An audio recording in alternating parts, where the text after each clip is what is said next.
slide, please. I mentioned the Marketplace Church Incubation Program, or MCIP. First, I think probably it was a year ago in 2023 EMBA graduation. And next slide, please. The thought behind this program, right? It's, we are called at Cloud Marketplace Ministry, right? Marketplace, right? That's where we are unique from most other ministries and from churches, right? And why is marketplace ministry so important, right? The first one is very easy, right? For all of us that are marketplace professionals, that is where we spend most of our waking hours, right? And then the second thing is, if we look at what Jesus did, if you look at Jesus' ministry, most of his work and most of where he spent his time is actually in the marketplace, right? And therefore, lastly and finally, Billy Graham actually said, I believe one of the next great moves of God is through his people, but at the marketplace, right? That is where the next revival is going to happen, okay? So because of that, next slide, please. So that is the why, right?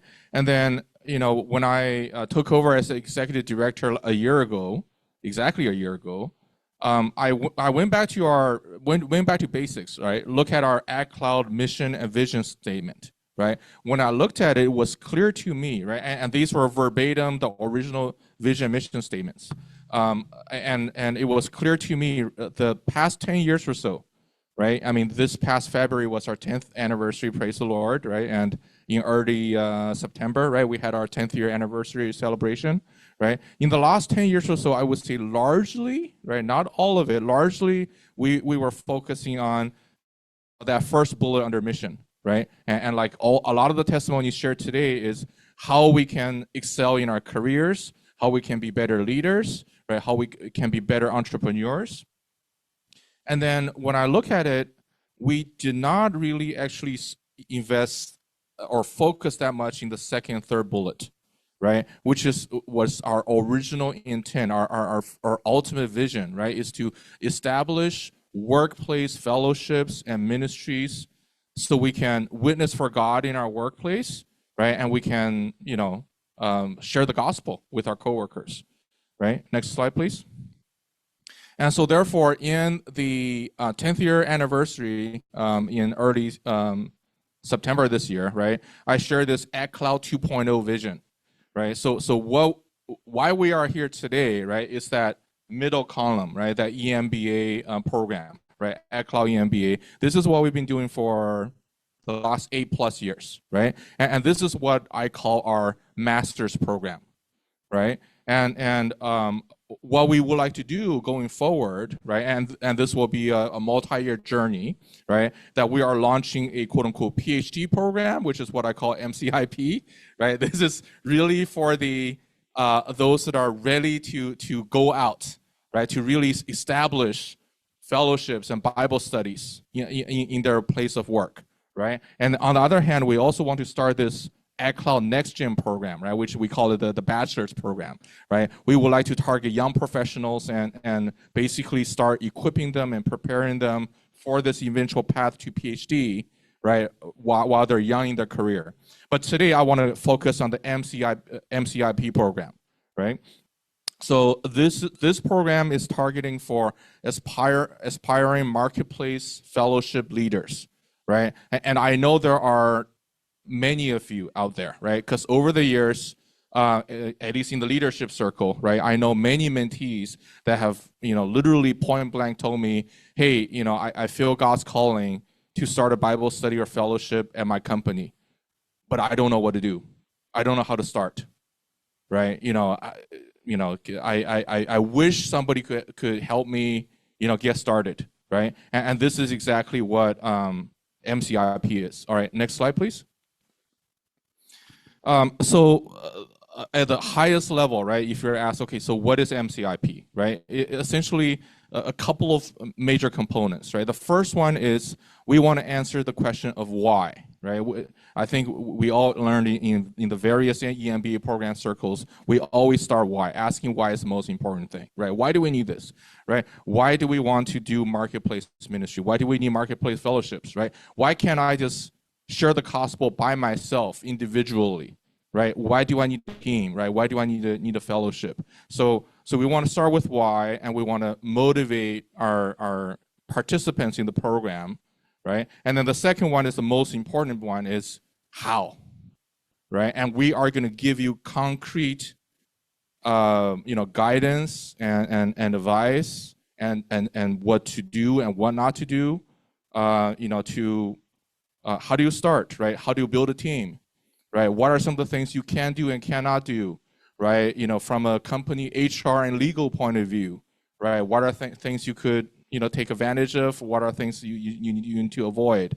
And for those that are really mature, right? It's like, hey, we already have, at our company, we already have like a group of 7, 8 brothers and sisters that we've been regularly already meeting, doing Bible study, prayer, and everything.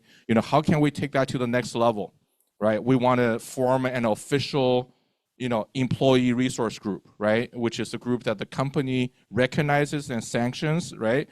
And a lot of companies actually fund, right, that employee resource group. You actually get funding from your company, right, to do events and do outreach, right? So we have, in our next slide, in our faculty, right, we actually have at the bottom there, right? I mean, several members of that faculty actually have real life experience, right? Like running, leading, building employee resource groups at different companies, right? Danielle was sharing, right? So Danielle is from Intel, right? So we are, we're part of the same Intel Bible-based Christian network, right? And also Melody that she mentions, right? She's also at Intel. So that said, right? Actually, one last thing that I forgot to mention is, so first is we explain why, second is we tell you the how, and the third thing is perhaps even more importantly is we as in the faculty members will walk with you, right? Because once you learn the skills and the knowledge and we go back to your company and try to apply it, you'll be running into issues, right? Hey, that didn't work, this didn't work, well, I ran into this issue, right? What do I do now, right? We are gonna be alongside you, right, to guide you, to answer questions, and of course, most importantly, to pray for you, right, and so that you can actually keep going, right? So that said, right, the program is application based, okay, and this is the first time we're offering this program, and we're limiting. I mean, I think the faculty members still need to discuss and finalize, but where I am right now is we're trying to limit it to 10 to 12 participants, right? Because we want to really give all the participants the level of attention and time and support that you need, right? And then also, whenever we meet, that you get the chance to ask questions, right? That you really encounter during the off time. So applications open, right? That's the QR code and that's the URL. And go ahead and I don't call it registration, I'll call it application, right? And once all the applications are submitted, our faculty members will review the applications, right? And then depending on how many people applies and what you have put on the application, we will select, again, 10 to 12 participants, okay? And we are looking to actually start this program sometime in Q1 25 next year. Probably sometime in February, I think, most likely.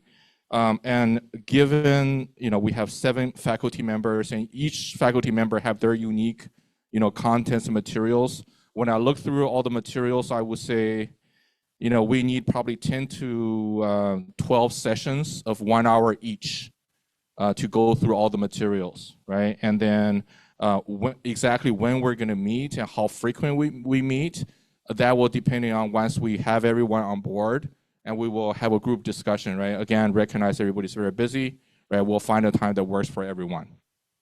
Okay, I think that is my last slide. Yeah, that is my last slide. Okay, great. Are there any questions either in the room or online for this program? If you're online, if you have a question, you can unmute yourself and ask. Going once, twice. Okay, Joanna has a question.